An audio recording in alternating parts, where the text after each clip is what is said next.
Bienvenue à la série Oser innover, les secrets de l'entrepreneuriat, une émission vidéo pour ton mobile qui t'inspire et qui t'enseigne également les compétences de base de l'entrepreneuriat. Ce programme est réalisé par l'ONG Aguidep Isaac India en collaboration avec le mouvement Oser innover et le financement de l'ambassade des États-Unis en Guinée. Nous verrons dans le présent épisode portant sur l'étude de faisabilité, principalement deux thèmes. Le premier thème va porter sur l'étude de faisabilité, qui est un outil pertinent pour la planification d'une entreprise en 5 étapes. Le second sur le choix de l'idée d'entreprise qui constitue la première étape d'une étude de faisabilité. Et un sous-point qui portera sur les aspects de préparation de l'entrepreneur. Premier thème, introduction à l'étude de faisabilité. Chaque entrepreneur devrait faire la planification de son entreprise avant le lancement de ses activités. En effet, beaucoup d'entrepreneurs font faillite à cause d'un manque de planification. Pourtant, le démarrage d'une entreprise prend beaucoup de temps et de l'argent. Donc si l'entreprise tombe en panne, tu perdras non seulement de l'argent, mais aussi tout le temps que tu as investi. C'est pourquoi il est nécessaire de faire une étude de faisabilité avant de lancer son idée. Par ailleurs, sache qu'il y aura toujours des imprévus, ce sont les aspects que tu ne peux pas planifier. Néanmoins, la planification t'aidera à te préparer contre tout obstacle. Donc, voyons à présent les 5 étapes d'une étude de faisabilité, à savoir 1. Le choix de l'idée de l'entreprise. 2. L'étude de marché. 3. Les opérations de l'entreprise et les types de coûts. 4. Calculer le coût unitaire, le prix de vente et estimer le chiffre d'affaires. Et 5. Décider finalement si l'entreprise est une bonne idée ou pas. Maintenant, nous allons voir en détail la première étape qui consiste à choisir l'idée d'entreprise. Pour la mise en place d'une bonne entreprise, il faut nécessairement avoir une ou plusieurs idées d'entreprise et surtout avoir une connaissance des produits ou services que l'entreprise va mettre sur le marché. En d'autres termes, qu'est-ce que l'entreprise va vendre ou faire? Est-ce que tu mettras en place un resto pour vendre du riz par exemple, un cyber pour des services informatiques ou le taxi-moto pour le transport urbain? Voilà autant de questions qui t'aideront à choisir ton idée d'entreprise. Mais comment trouver une idée d'entreprise? Une personne très connue dans l'entrepreneuriat disait « Avant d'avoir une bonne idée, il faut d'abord avoir beaucoup d'idées ». Donc avant de continuer, fais cette première activité, mets la vidéo en pause pour 5 minutes et liste plusieurs de tes idées que tu voudras réaliser comme entreprise. Mais attention, cite au minimum 10 idées s'il te plaît. Si tu as bien fait cette activité, peut-être que tu as déjà eu quelques idées pour ton entreprise. Pour toujours t'aider à trouver plus d'idées, nous allons voir quelques autres techniques. Bien, commençons par faire une analyse rapide de notre liste des produits ou services.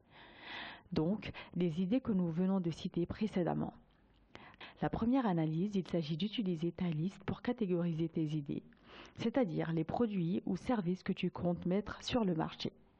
Donc pose-toi la question, parmi mes produits ou services, quels sont ceux qui pourraient être populaires et qui pourraient bien marcher? Pourquoi marcheraient-ils? Est-ce qu'il y a d'autres produits ou services populaires que tu n'as pas listés?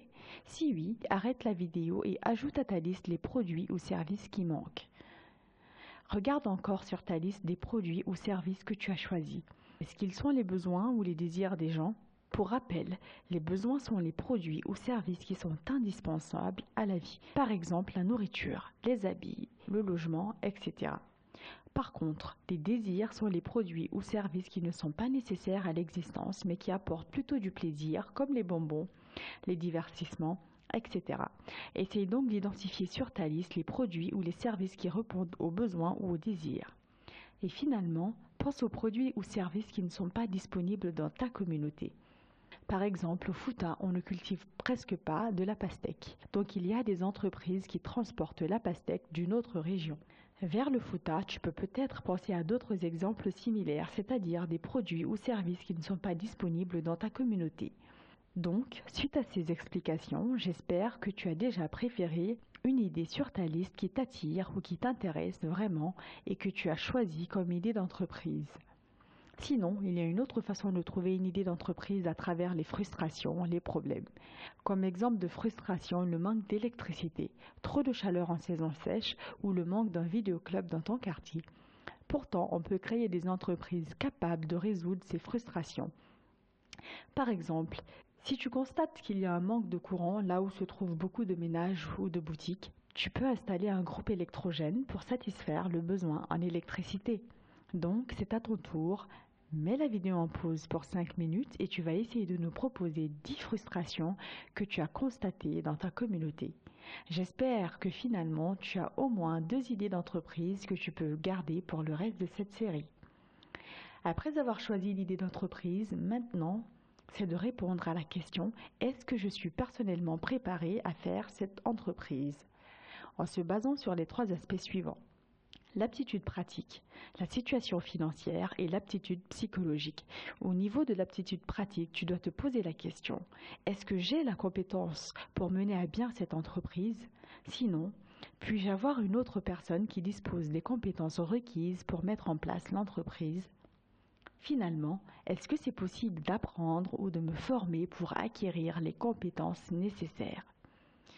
Au niveau de ta situation financière, c'est de se poser la question: est-ce que j'ai la disponibilité financière nécessaire?